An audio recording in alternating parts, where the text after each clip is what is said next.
నెల్లూరు జిల్లా అల్లూరు మండలంలో పోలీసులు కార్డన్ అండ్ సర్చ్ నిర్వహించారు.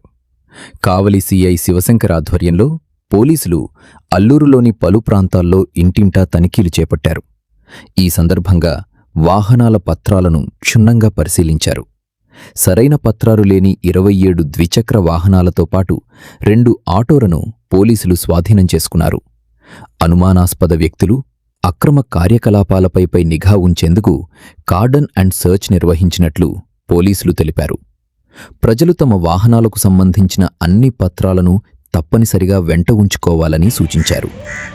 అల్లూరు మండలంలో గాంధీనగరం ఏరియాలో కార్డన్ సెర్చ్ ఆపరేషను గౌరవ ఎస్పీ మేడం, నెల్లూరు జిల్లా ఎస్పీ మేడం గారి ఉత్తర్వులు, అలాగే మా కావలి డిఎస్పీ గారి ఉత్తర్వుల మేరకు సర్కిల్ పరిధిలో ఎస్ఐలు సిబ్బందితోటి కండక్ట్ చేయడం జరిగింది. ఈ కార్డన్ సెర్చ్ ఆపరేషన్లో భాగంగా 27 మోటార్ సైకిళ్ళు, 2 ఆటోలని మా స్వాధీనంలో తీసుకోవడం జరిగింది. అవి వాటి రికార్డ్స్ తనిఖీలు నిర్వహించి వాళ్ళ యజమానుల దగ్గర సరైనయా లేదని వాటిని పూర్తిగా చెక్ చేసిన తర్వాత దాని మీద తదుపరి నెక్స్ట్ స్టెప్ ముందుకు వెళ్తాము.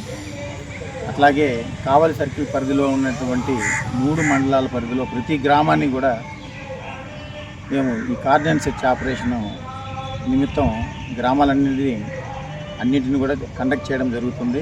గ్రామంలో ఎలాంటి ఇల్లీగల్ యాక్టివిటీస్ కానీ, ఇంకేదన్నా ఈ దొంగ బైకులు కానీ, ఇంకా వేరైనా అసాంఘిక కార్యకలాపాలు నిర్వహించే వ్యక్తులపై కానీ, రౌడీ షీటర్లను కానీ, సస్పెక్ట్ షీటర్లు కానీ, ఈ అన్నిటి మీద నిరంతరం నిఘా సాగించడానికి మా ఎస్పీ మేడం ఉత్తర్వుల మేరకు నెల్లూరు జిల్లా పోలీసు మేము దీన్ని కొనసాగిస్తాం.